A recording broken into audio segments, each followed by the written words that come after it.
नाम हर हर महादेव। हमें सुके सुरला यादव और आप सब देख रहा बनी सत्यम रिकॉर्डिंग स्टूडियो बड़ी पाकर। आज एगो फिर लाइव बनाया जाता नहीं और यहाँ से जाना लेती है कि का गान। सबसे पहले अपने परिचय बता दी शुरू तक। हमारा नाम विकास गिरी है।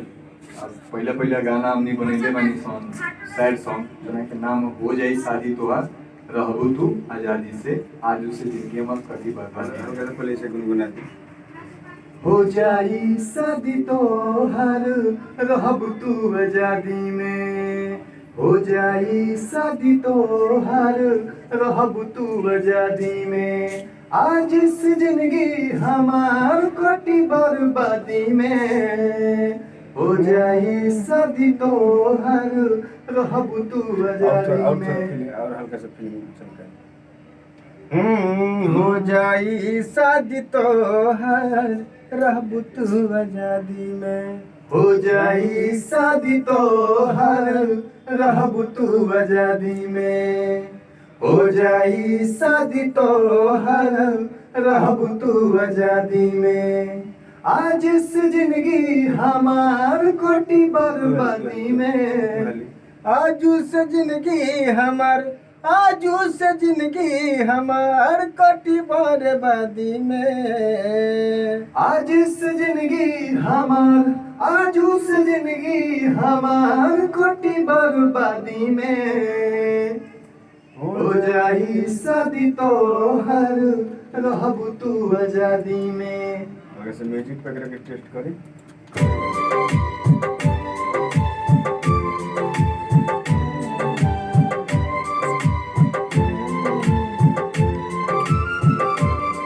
हो जाई शादी तोहार रहबू तू आजादी में, हो जाई शादी तोहार रहबू तू आजादी में, आज इस जिंदगी हमार आज इस जिंदगी हमार कोटी बर्बादी में, हो जाई शादी तोहार रहबू तू आजादी में, हो जाई शादी तोहार रहबू तू आजादी में। इधर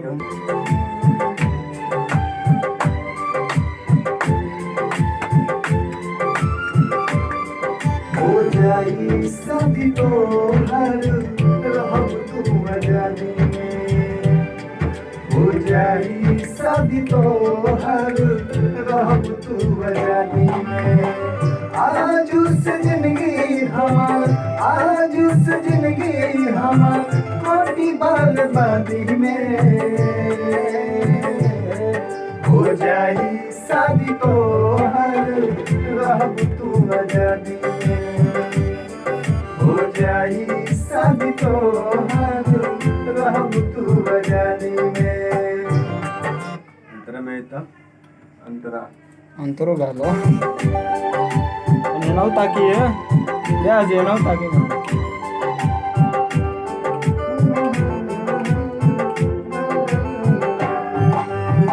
ना रहे मोहब्बत का जतवलू तू थाने हो, दिहालू तू धोखाया हो, जियब न हम हो,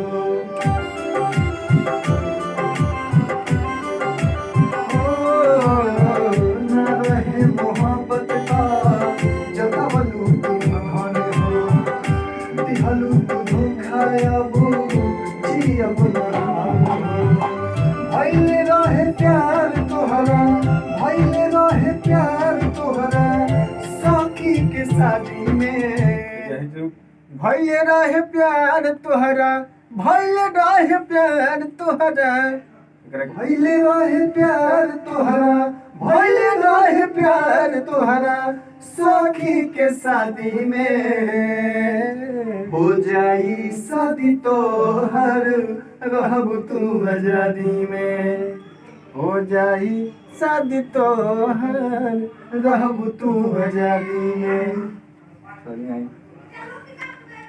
बहुत बढ़िया के गाना बने और पूरा बना लीजिए तो लंबा हो जाए वीडियो हमने कही समाप्त हो, जब पूरा फाइनल हो जाए तो 1 से 2 दिन में मात्र यूट्यूब पर हमारा सत्यम रिकॉर्डिंग स्टूडियो पर मिली।